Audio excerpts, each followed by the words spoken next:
No strikes. Aaron waiting. The outfield deep and straight away. Fastball is a high drive into deep left center field. Buckner goes back to the fence. It is gone. And welcome back to the program. So last week we lost a legend, an incredible legend on and off the baseball field, the baseball diamond, Hank Aaron, the legendary home run king, who also championed the cause of civil rights and Black Americans, and never let it be forgotten that he was a Black man who enjoyed certain accomplishments like any other man would, but because of the fact that the color of his skin was such a factor, he understood the dimensions surrounding his fame, his fortune, and he used that to help propel people in our community to become better, stronger, and greater against all odds. Joining me now to share his insights on the Hank Aaron legacy is the president of the Negro Baseball Museum in Kansas City. Bob Kendrick joins me now. Bob, so good of you to join me. I'm honored to have you on the program to talk about the legendary Hank Aaron. No, Kelly, it's my absolute pleasure. Thanks for having me.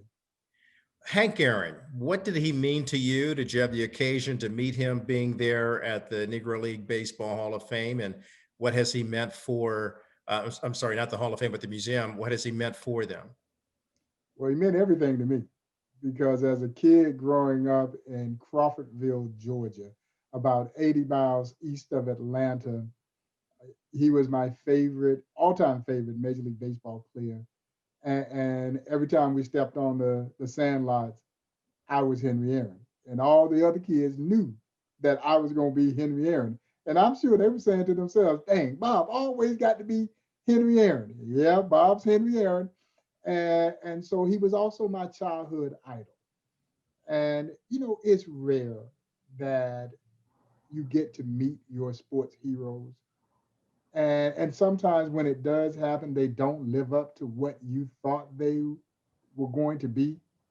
Well, Henry Aaron far exceeded anything that I could have ever imagined.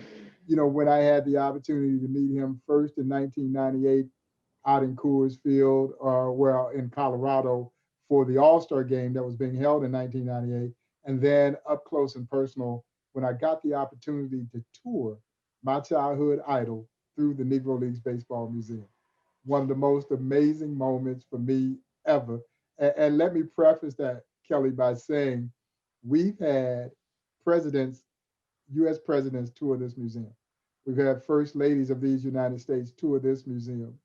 Dignitaries like the great General Colin Powell and a plethora of athletes and entertainers. And with no disrespect to any of them, they are not Henry Aaron in the eyes, mind, and heart of this kid from Crawfordville, Georgia. And so that was one of the most memorable days and my favorite tour of anyone that I've ever walked through this museum. And the fact that his roots began in the Negro Leagues. Yeah. You know, that illustrious career that you alluded to in this lead in, it all starts because of the Negro Leagues, 1952 with the Indianapolis Clowns. So his loss is tremendous blow. Tremendous blow to me personally, a tremendous blow to the Negro Leagues Baseball Museum and to his legion of fans worldwide. And so, yeah, when we got the news last Friday, man, we were all hurting. I'm still hurting. But, you know, it's like anything else, you hold on to the precious memories. Yeah, you know, I thank you for sharing that because it provides the personal insight into the character of the man. You know, none of us are perfect on this earth, but the kind of faith that we express in God and in our God-given abilities is something that I think he exemplified, as I said before, on and off the diamond. He was just, from my perception, a remarkable man. And is there something that he said that you recall that should be a message to all Americans right now, particularly given the disparities that we have in this country, the racial division that we have in this country? Is there something that we can hang on to his words about getting along as Americans? You know, and for me, Kelly, it's not even as much about that, but when I was giving him the tour in 1999. And there's a relatively nondescript photograph, but it's a classic photograph. And it's my favorite item in the museum. And it's of an 18-year-old Henry Aaron standing at the train station in Mobile, Alabama, 1952. And he's about to leave home, likely for the first time, to go join the Indianapolis Clowns of the Negro League. And at his foot is a duffel bag. That's all he had was a small duffel bag. Hmm. And he told me, he says, Bob, I may have had two changes of clothes in that bag, $1.50 in my pocket, and a ham sandwich that my mama had made me, going to go chase that dream. And so I think the message that, and it worked out pretty doggone well for the hammer. Yeah. But I think the message that he always conveyed, and this is a message to me that stems from the story of the Negro Leagues. What the Negro Leagues teaches us is really simple. If you believe in yourself, if you dare to dream and you believe in yourself, you can do or be anything you want it to be. And I think he used his life, the hardships that he had to overcome, to convey that message. And then, as you mentioned, the success that he had. And the baseball success is just one aspect. Right. The success that he had, Henry Aaron, Hall of Fame baseball career just set the stage for Henry Aaron, the Hall of Fame human being. We'll be back in just a moment with Bob Kendrick after this.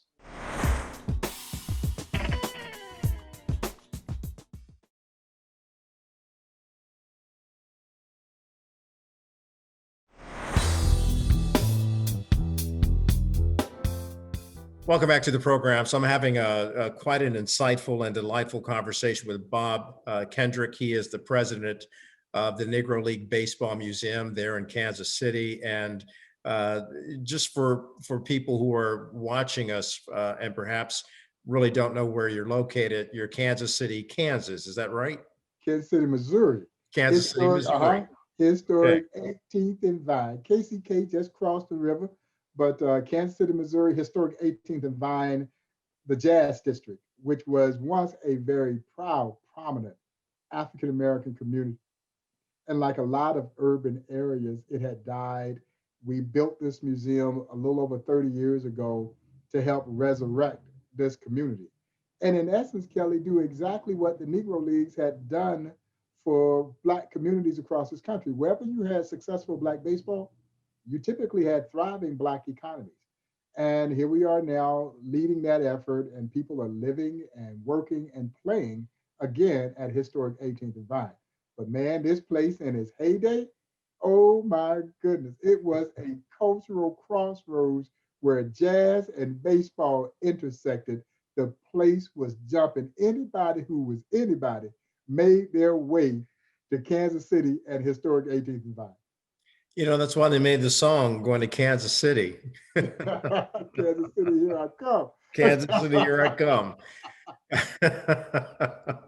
It was a heyday, and the Negro League Baseball Museum reminds us of the past glories and the fantastic stories of people who had a love for jazz, a love for baseball.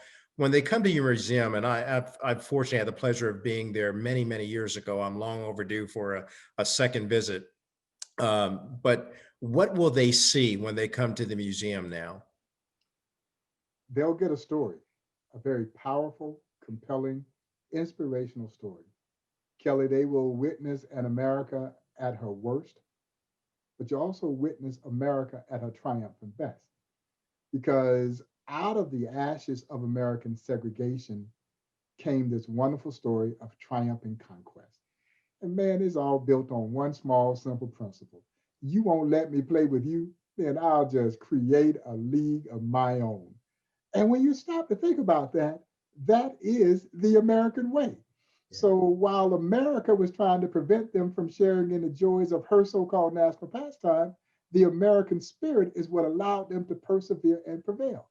And we document this story. It's not a sad, somber story as a lot of people probably on surface level believe that it would be, because it's anchored against the ugliness of American segregation, which was certainly a horrible chapter in this country's history.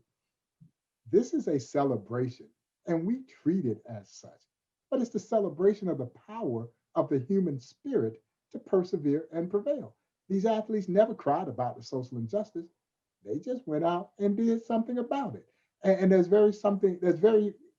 very triumphant. And it is so steep in the American spirit. And we tell this story through a wonderful collection of photographs, artifacts, great scripted pieces. You know, it's not a large footprint. It's only about 10,000 square feet of space. But man, within those 10,000 square feet of space is a lot of information. And it's a very powerful, emotional story for the many who come to see us. And most people leave here saying, I didn't know that. And of course you didn't know. You had no way to know. And as my mother would say, you don't know what you don't know, because American historians, they did us a tremendous disservice. They kept this wonderful piece of baseball and Americana away from us. Yeah, you're right. You're right. But it's on full blast now, because the MLB, Major League Baseball, is now acknowledging the Negro Leagues. Yeah. What did that mean to you when that happened? For me, I was very fortunate because I was privy to the fact that this was happening. When it was announced that day, it reverberated, through the media and with baseball fans who were just, by and large, excited about this long overdue acknowledgement, recognition, might say atonement. Yeah. And I had a little time to kind of reconcile with what was going on. And so, which I'm glad I did, because I would have been blown away. Naturally, we are elated. And I had to kind of step outside of myself, to be honest, O'Kelly, because what I wanted to make sure people understood, the Negro Leagues did not need Major League Baseball to validate them. Right. You understand? Right. These athletes were very proud men. They knew how good they were. They knew how good their league was. And truthfully, the major leaguers knew how good they were. But for historical significance, this is tremendous. And what it does is it recognizes just how important the Negro Leagues were both on and off the field. So for all of those courageous owners who financed these teams, and those very courageous ball players who endured tremendous social adversity to play this game, it was important to get that level of acknowledgement and recognition. And the fact that their names are now going to be included along the likes of the names of baseball icons of yesterday. Yes. And so, yeah, it was exciting for the Negro League players, for the families of the Negro Leaguers, that their loved ones are being recognized for what they were able to accomplish, and certainly for this museum. Bob, I'm excited for you. I'm delighted to meet you, and I love your passion, not just for the game, but for the people, the Black Americans who stood against all odds to pursue their dreams, like a Henry Hank Aaron, like a Satchel Paige or Jackie Robinson, and the list goes on, of all these great men who really defied the odds to do what they love. And that's create a league of their own. And now it's being recognized by the world. Thank you so much, Bob Kendrick. I can't wait to get out there and sit down with you, have some good Kansas City barbecue, and enjoy some baseball and jazz. Hey man, you got a deal. Just let me know.